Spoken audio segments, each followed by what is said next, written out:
है आप सभी का आरंभ स्टडी पॉइंट चैनल पर। दोस्तों, आज हमारा all in one test series question bank का 9वां भाग है। इसमें हम सामान्य अध्ययन question bank cum test series के प्रोग्राम को चला रहे हैं।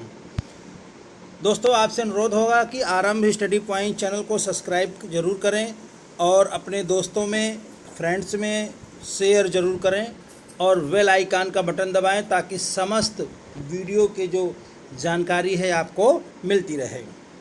अगर आप प्रतियोगी परीक्षा की तैयारी कर रहे हैं, चाहे वह सिविल सर्विसेज हो, आईएएस, पीसीएस, सीडीएस, एनडीए अथवा एक दिवसीय परीक्षाएं जैसे यूपीएसआई, सीपीओएसआई, लेखपाल, यूपी टेट, सी टेट, शिक्षक भर्ती परीक्षा, एसएससी, रेलवे, पुलिस इत्यादि, तो यह वीडियो आपको समान रूप से लाभ पहुंचाएगा।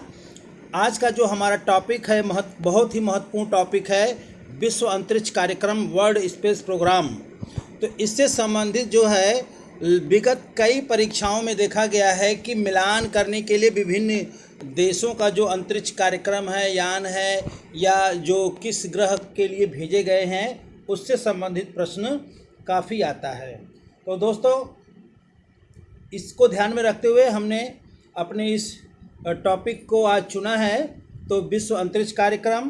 तो आप लोग अगर पूरे वीडियो को क्रम से देखेंगे जैसा कि प्लेलिस्ट में लगा है, तो आपका एक यह मजबूत टेस्ट सीरीज का भी काम करेगा और एक तरह से मॉक टेस्ट हो जाएगा और आपके पास एक मजबूत, एक अच्छा सटीक क्वेश्चन बैंक होगा जो आपकी परीक्षाओं में कन्फ्यूज़न जो होता है उसे दूर करेगा, यानी कन्फ्यूजन की संभावना जो है कम हो जाएगी। इसमें हम सभी चारों विकल्पों की विस्तृत व्याख्या कर रहे हैं जिससे आपकी परीक्षा में आपको सटीक उत्तर देने में आसानी होगी। तो हम शुरुआत करते हैं। पहला जो प्रश्न है, प्रश्न से पहले आप लोग टॉपिक को देख लीजिए, वर्ल्ड स्पेस प्रोग्राम, वैश्विक अंतरिक्ष कार्यक्रम, जिसमें हमने कुछ सैटेलाइट्स के इमेज को लगाया है। तो इससे आपको पता चल जाएगा कि विभिन्न देशों ने अलग अलग टाइप के, अलग अलग प्रकार के सैटेलाइट्स को जो है लिया हुआ है। तो इसमें देखिए, अब हमारा टॉपिक आता है प्रश्न। तो अगर हम प्रश्न की बात करते हैं, थोड़ा इसे हम बढ़ा लेते हैं। चलिए, तो वैश्विक अंतरिक्ष कार्यक्रम में अगर हम चलते हैं तो हमारा जो है प्रश्न शुरू हो रहा है।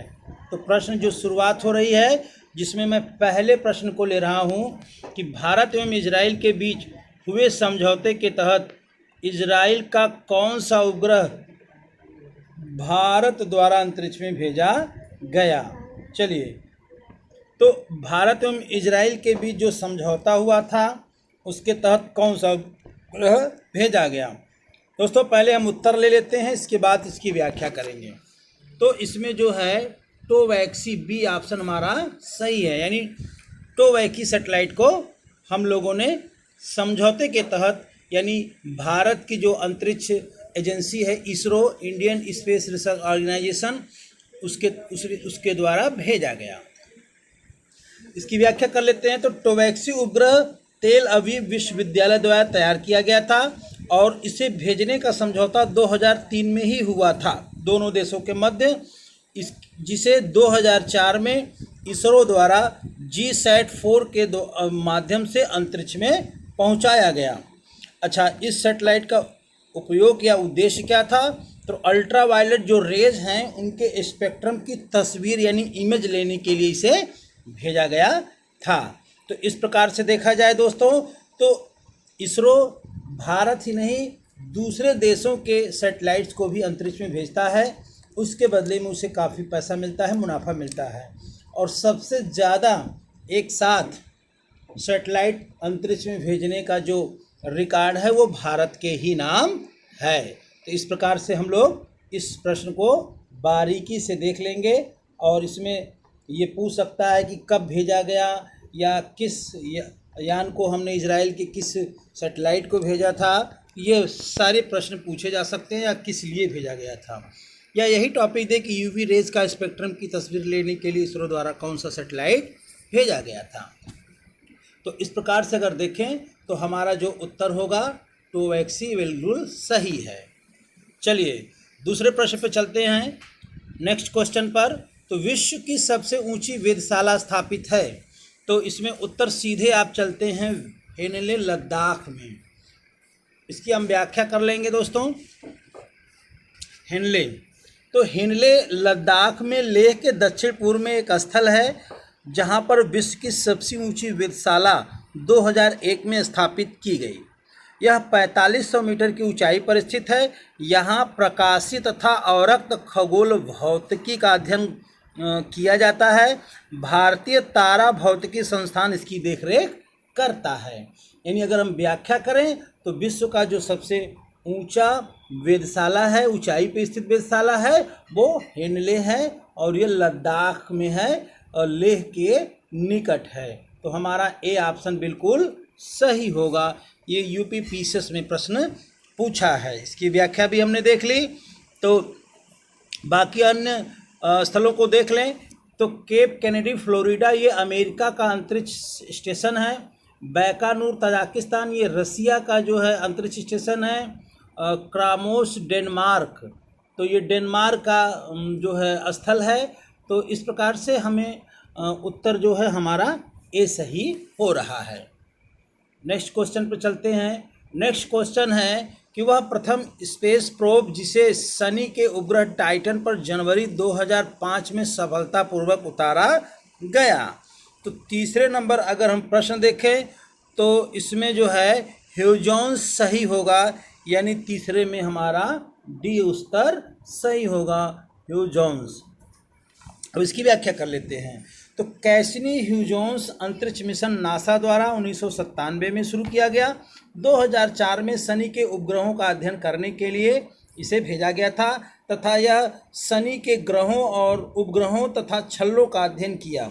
शनि के सबसे बड़े उपग्रह टाइटन पर यह 2005 पे पहुंचा और ये 2000 इसका जो अध्ययन काल था, जो अध्ययन करके तस्वीर भेजने का जो टाइम पीरियड था 2005 से 2015। तो इस प्रकार से हमारा ह्यूजॉन्स, पूरा नाम इसका होगा कैसिनी ह्यूजॉन्स, 1997 में नासा ने भेजा। 2004 में यह शनि के इर्द गिर्द पहुँच गया था, लेकिन टाइटन पर 2005 में उतरा और 2005 से 2015 के बीच में यह अपना कार्यक्रम जारी रखा। चौथे नंबर क्वेश्चन पे आते हैं कि साइक्लोन किस देश का प्रक्षेपक है। तो साइक्लोन जो है सोवियत संघ का प्रक्षेपक है, यानी हमारा डी ऑप्शन सही होगा। चलिए, तो साइक्लोन किस देश का प्रक्षेपक है? सोवियत संघ का है। और अगर हम पाँचवें नंबर प्रश्न की बात करें तो पाँचवां नंबर का जो प्रश्न है उसमें देख लेते हैं। अमेरिका की किस कंपनी ने डिस्कवरी की सफल वापसी के बाद टूर टू मून की भावी योजना की घोषणा की? तो अगर देखा जाए तो यह घोषणा जो है स्पेस एडवेंचर द्वारा किया गया था, यानी स्पेस एडवेंचर, यानी ए ऑप्शन हमारा सही है, स्पेस एडवेंचर द्वारा किया गया था। इसके बारे में जान लें दोस्तों। एडवेंचर कंपनी 1998 में गठित की गई, इसका गठन किया गया और ये अमेरिकन अंतरिक्ष टूरिज्म कंपनी है। इसके संस्थापक हैं एरिक सी एंडरसन। यह एकमात्र निजी अंतरिक्ष कंपनी है जो लोगों को अंतरिक्ष टूर पर भेजती है।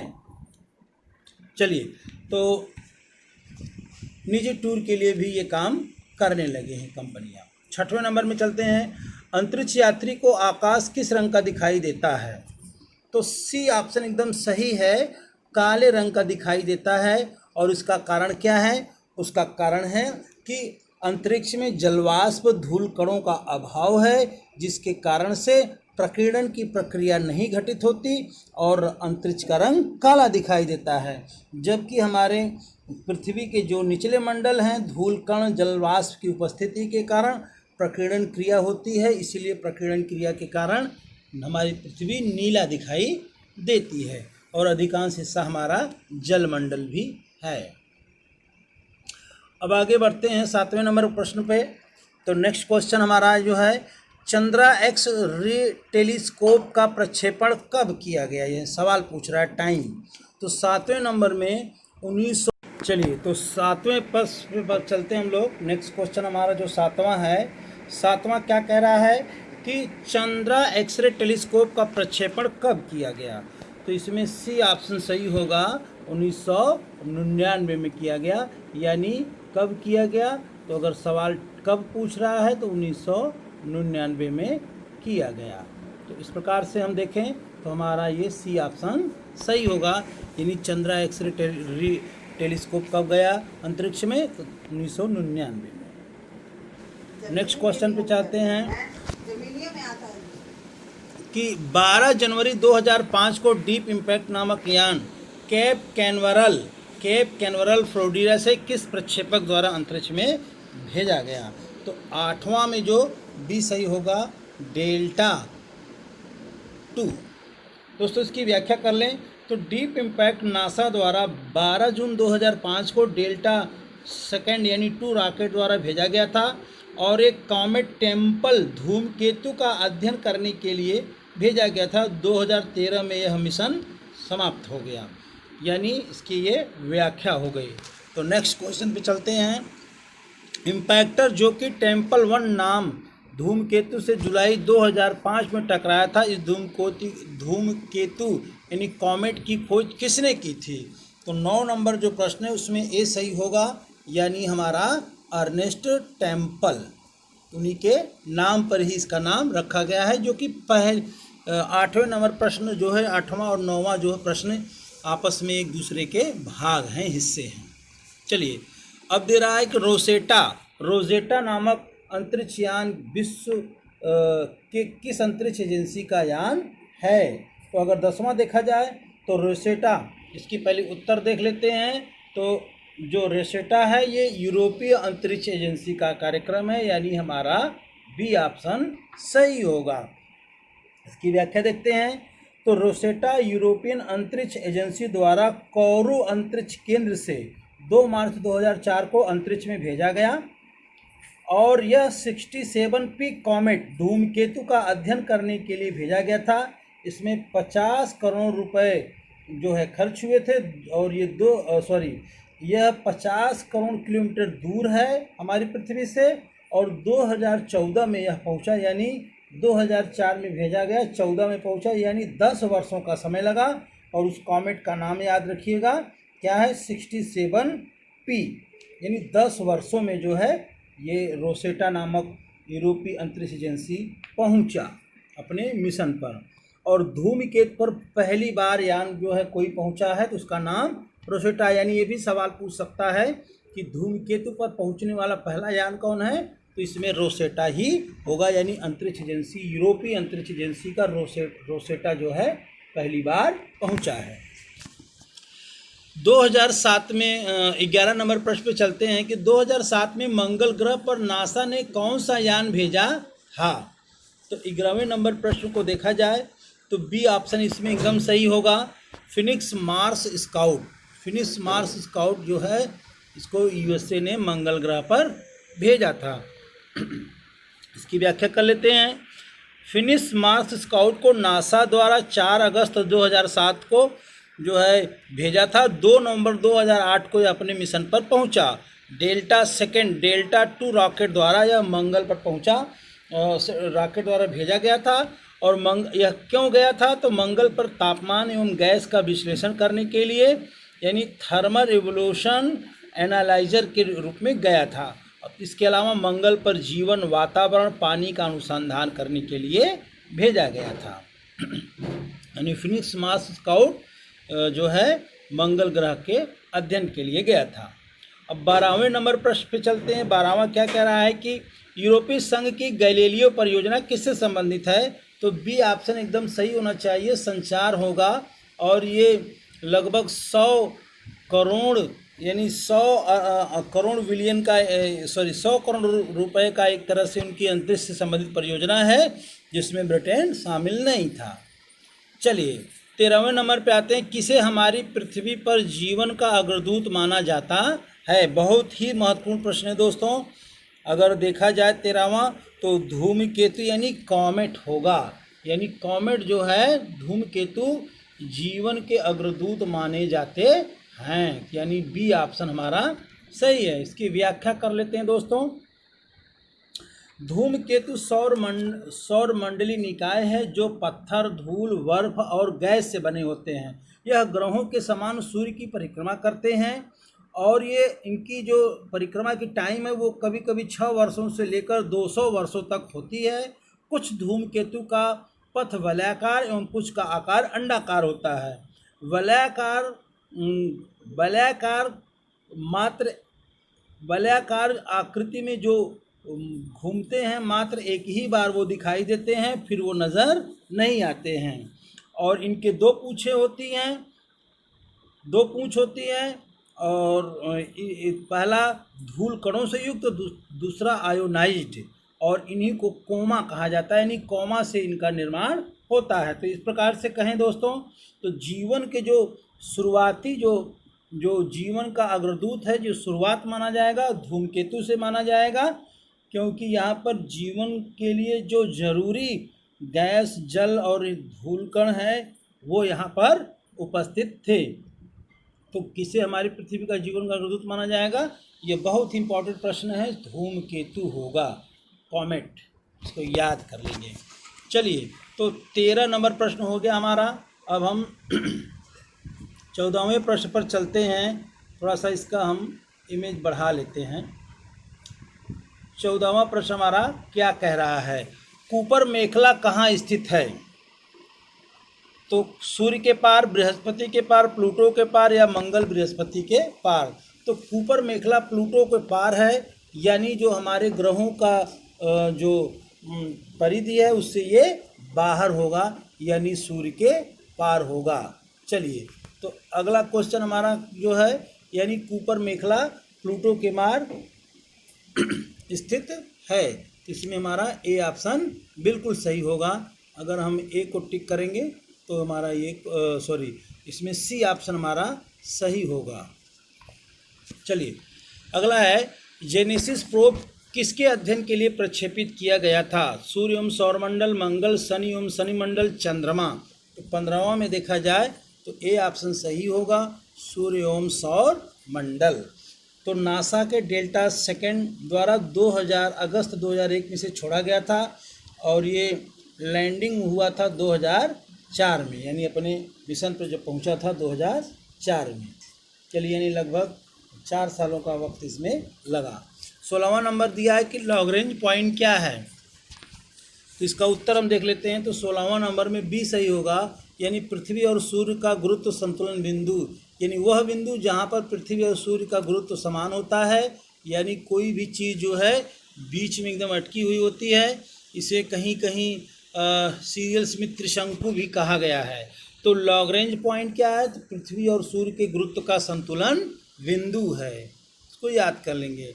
17वां नंबर प्रश्न क्या कह रहा है कि वह कौन सा उपग्रह जिसका अपना वायुमंडल है? तो एकदम डी सही होगा, टाइटन का अपना वायुमंडल है और यह शनि का सबसे बड़ा उपग्रह है, यानी इसका अपना वायुमंडल है। 18वां है पृथ्वी को संदेश प्रेषित करते हुए कौन सा यान सौर मंडल से बाहर यात्रा कर रहा है? तो इसमें 18वें नंबर प्रश्न को अगर देखा जाए तो वाइजर 1 होगा, यानी वाइजर 1 जो है सौर मंडल से बाहर यात्रा कर रहा है। इसकी व्याख्या भी करेंगे। तो वाइजर 1 यान को 5 सितंबर 1977 को नासा द्वारा लॉन्च किया गया और सौर मंडल के बाहर की खोज के लिए इसे भेजा गया है और मुख्य रूप से यह टाइटन का अध्ययन करते हुए यह भूमि, बृहस्पति और शनि की यात्रा भी की है। 2005 में सूर्य से यह 14.96 गुणे 109 किलोमीटर जो है सूर्य की परिधि से बाहर है।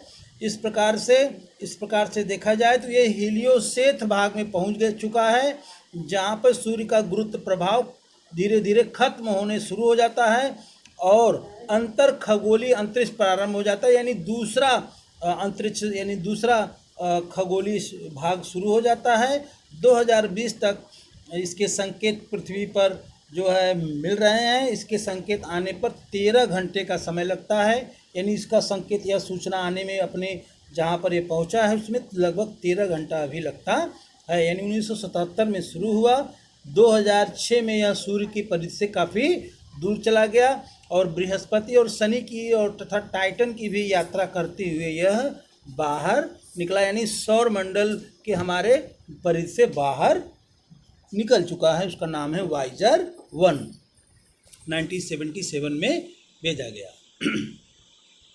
19वें नंबर प्रश्न पर चलते हैं। कह रहा है कि भारत का प्रथम रक्षा जासूसी उपग्रह किसे माना जाता है? इसमें होगा TES। क्या होगा दोस्तों? TES, यानी ए ऑप्शन हमारा सही है। तो इसकी व्याख्या कर लें। इसरो 22 अक्टूबर 2001 को एक मिशन भेजा जो कि रक्षा जासूसी के लिए भेजा गया था और इसका अवधि है 18 वर्ष 8 महीना। इसे PSLV-C3 द्वारा भेजा गया था। तो इस प्रकार से दोस्तों हमारा 19 नंबर प्रश्न में ए ऑप्शन हमारा बिल्कुल सही होगा। तो भारत का प्रथम रक्षा और जासूसी उपग्रह कौन है? TES। अगला क्वेश्चन है नेक्स्ट। ट्रांजिट नामक अद्भुत खगोलीय घटना लगभग प्रत्येक 4 वर्ष बाद घटती है। तो ये क्या है? उत्तर हम देख लेते हैं सीधे। 20वें नंबर प्रश्न का अगर उत्तर देखें तो ए सही है। तो यानी किसी ग्रह के सूर्य आभा मंडल में प्रवेश करने पर, यानी अगर 20वां देखा जाए तो ए हमारा बिल्कुल सही है। किसी ग्रह के सूर्य आभा मंडल में प्रवेश करने पर यह घटना घटती है। तो ट्रांजिट नामक घटना में ए ऑप्शन सही हो रहा है। नेक्स्ट क्वेश्चन हमारा है, वह मिशन जिसको अमेरिकी अंतरिक्ष एजेंसी नासा ने सूर्य के त्रिआयामी अध्ययन के लिए अक्टूबर 2006 में प्रक्षेपित किया। तो 21वें नंबर में होगा स्टीरियो मिशन, जिसके अंतर्गत 2006 में 2 मिशन एक साथ भेजे गए और दोनों तरफ से सैटेलाइट जो है इस सूर्य का 3 डायमेंशन चित्र लेंगे।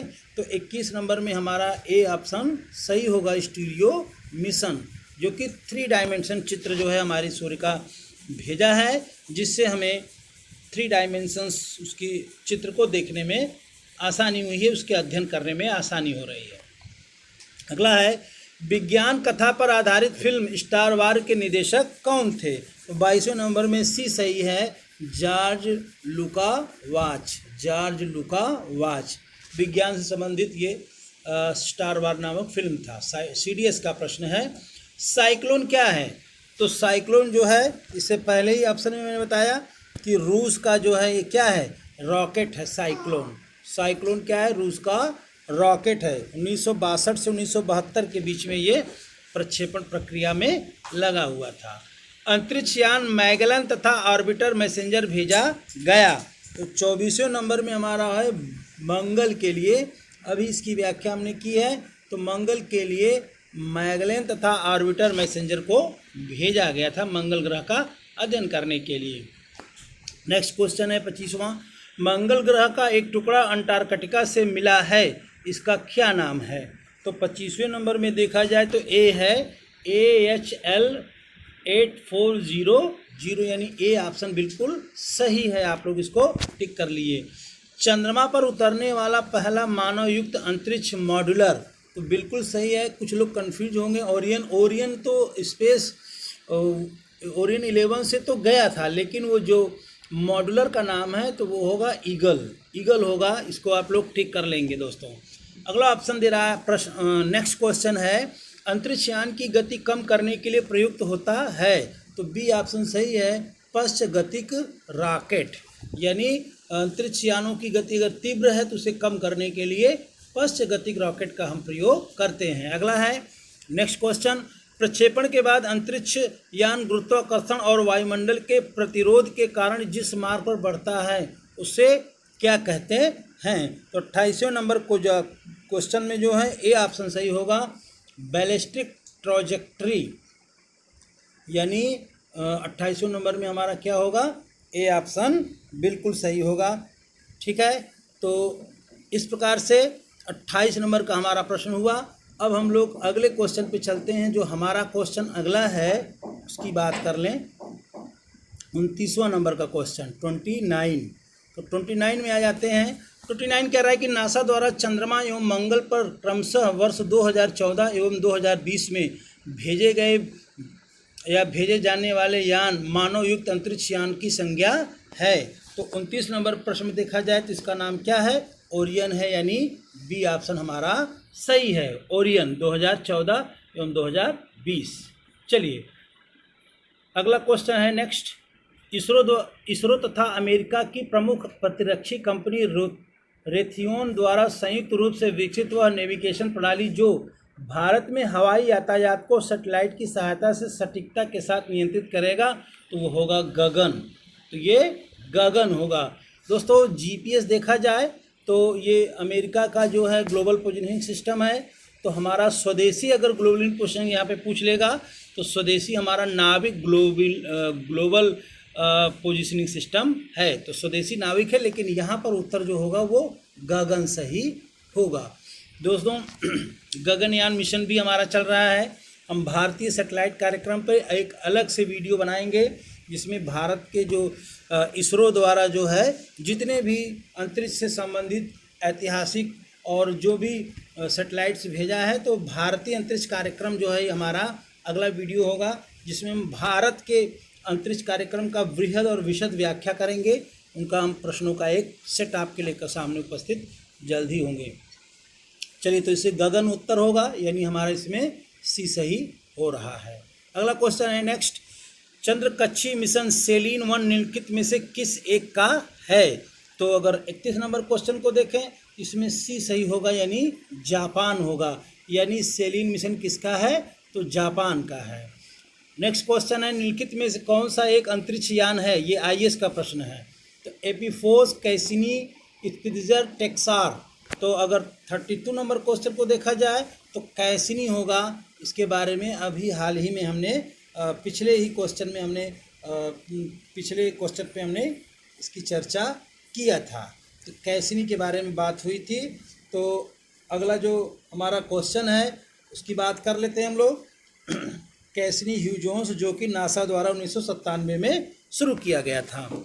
चलिए अगला है हमारा यूएस स्पेस एजेंसी के थेमिस मिशन का क्या प्रयोजन था? तो 33 में देखा जाए तो हमारा सी ऑप्शन सही होगा, स्पित्ज़र, सी ऑप्शन उच्च आकाशीय नभों के रंगीन प्रदर्शन का अध्ययन करना।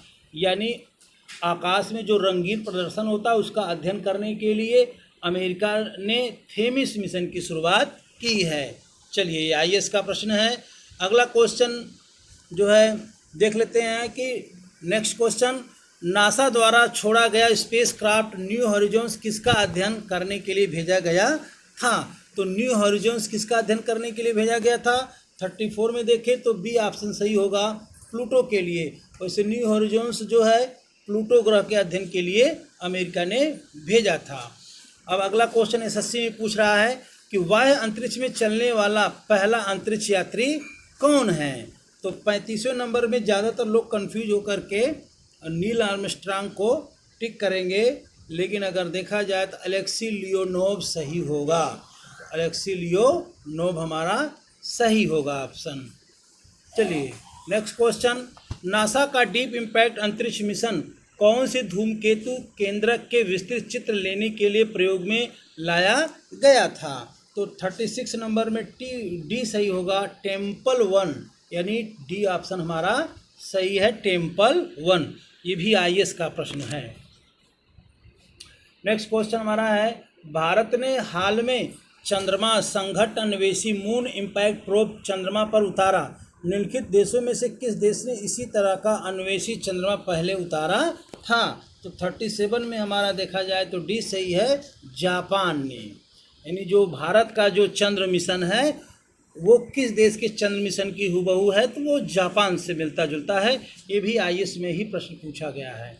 अगला है 38वां नंबर, नेक्स्ट क्वेश्चन, केप कैनवरल जिस स्थल से अंतरिक्षयान स्पेस शटल छोड़े जाते हैं किस तट पे स्थित है? एकदम सरल क्वेश्चन, फ्लोरिडा तट पे, जो कि मैक्सिको की खाड़ी से अटलांटिक महासागर से जुड़ा हुआ है और ये फ्लोरिडा के बगल में है।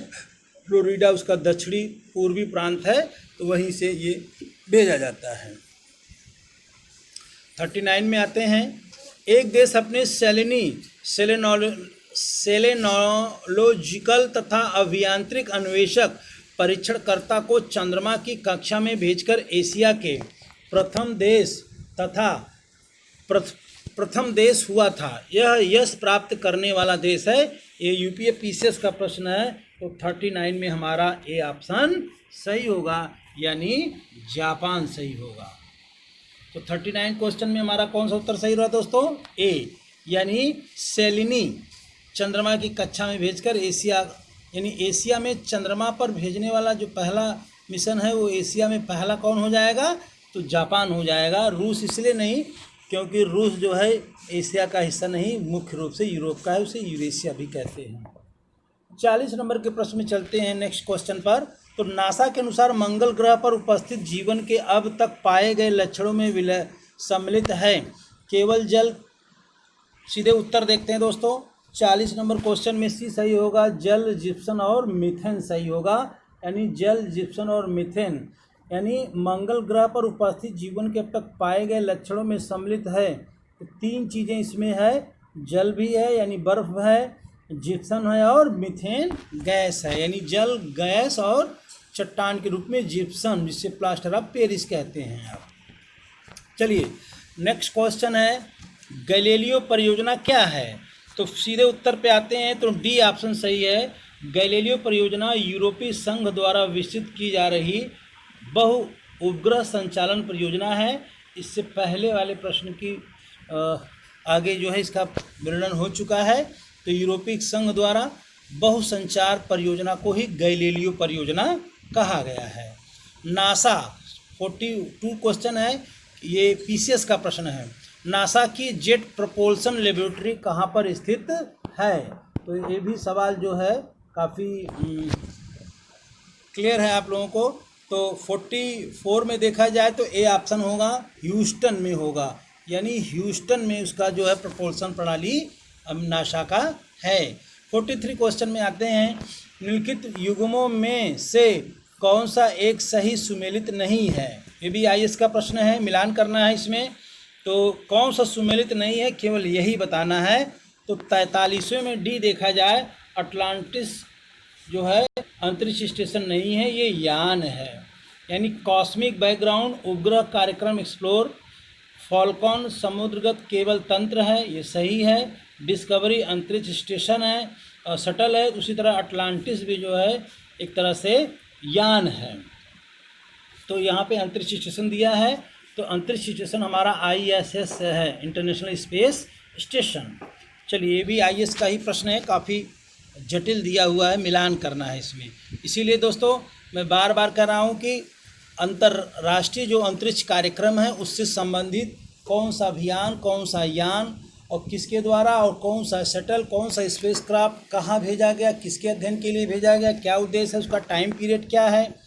तो ये सारे प्रश्न जो है बिल्कुल आपकी परीक्षाओं में आ सकते हैं। वो चाहे IS का प्रश्न हो, NDA CDS का हो, या PCS का हो, बिहार PCS, MP PCS का हो, राजस्थान PCS का हो। तो इस तरह से सिविल सेवाओं के साथ ही साथ वनडे परीक्षाओं में भी देखा जाए तो लोअर, जैसे सामने स्क्रीन पर ही दिखाई दे रहा लोअर का ये प्रश्न है, तो लोअर परीक्षा हो गया, BEO हो गया, समीक्षा अधिकारी, ये समस्त परीक्षाओं के लिए एक तरह से ये all in one test series question bank है। तो मैंने एक नया नाम इसको दिया इस सीरीज को, टेस्ट सीरीज क्वेश्चन बैंक। इसका मतलब है कि आपका परीक्षण भी हो जाएगा और आपके पास एक मजबूत क्वेश्चन बैंक का विश्लेषण होगा, जिससे सामान्य अध्ययन को हल करने में किसी भी परीक्षा में आसानी होगी, बड़ा आसान होगा।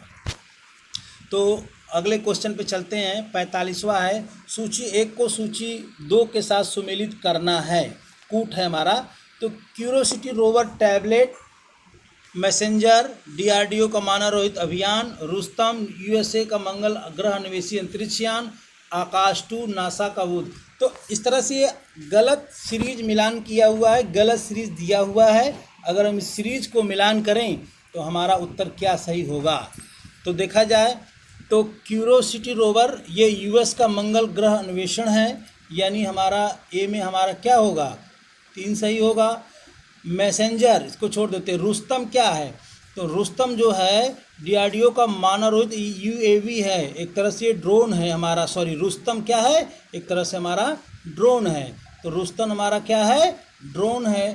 तो इसमें हमारा रुस्तम में 2 ऑप्शन सही हो जाएगा, यानी पहले में 3, फिर सी में 2, और आकाश टू बॉय ये सस्ता टैबलेट है। यानी बचा हुआ हमारा क्या है, तो मैसेंजर, तो मैसेंजर जो है ये होगा हमारा रोवर का ये तीसरा होगा। तो इस प्रकार से हमारा अगर देखा जाए तो 45वें नंबर क्वेश्चन में ए सही होगा, यानी 3 4 2 1 हमारा सही हो रहा है। A option 3 4 2 1।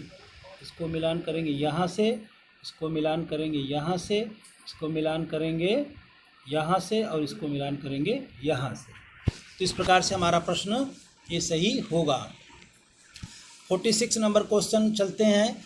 वैज्ञानिक निम्नलिखित में से किन घटनाओं को ब्रह्मांड में निरंतर विस्तारण के साक्ष्य के रूप में उद्धृत करते हैं? तो अंतरिक्ष में सूक्ष्म तरंगों की उपस्थिति का पता चलना, अंतरिक्ष में रेडिशिफ्ट परिघटना का अवलोकन, अंतरिक्ष में क्षुद्र ग्रहों की गति, और अगला जो ऑप्शन दे रहा है अंतरिक्ष में सुपरनोवा विस्फोट का होना। दोस्तों ये आईएएस का प्रश्न दिया है, इसमें सीरीज मिलाना है। ए 1 2, बी 2, सी 1 3 4, डी उपर्युक्त में से कोई भी साक्ष्य के रूप में उद्धृत नहीं किया जा सकता है। तो चौथा नंबर अगर प्रश्न 46वें नंबर प्रश्न में देखें तो ए बिल्कुल सही होगा, 1 और 2 हमारा सही होगा। यानी हमारा उत्तर क्या सही होगा दोस्तों? तो उत्तर यानी अंतरिक्ष में सूक्ष्म तरंगों की उपस्थिति का पता लगाना, यानी ये सही है। अंतरिक्ष में रेडशिफ्ट परिघटना का अवलोकन करना, तो ये हमारी घटनाएं सही है, ये अध्ययन से संबंधित है। चलिए आगे बढ़ते हैं हम लोग नेक्स्ट क्वेश्चन पे। नेक्स्ट क्वेश्चन हमारा 47 है कि अंतरिक्षयान और प्रयोजन, ये भी आईएएस का प्रश्न है। तो एक तरफ से अंतरिक्षयान पढ़ लेते हैं पहले। कैसनी हाइगेंस मैसेंजर वायेजर 1 और 2, अब मिलान करना है। शुक्र का पहला है शुक्र की परिक्रमा करना और डाटा का पृथ्वी तक संचारण करना। दूसरा ऑप्शन दे रहा है बुध का मानचित्रण और अन्वेषण करना, और तीसरा है ब्रह्म और सौर परिवार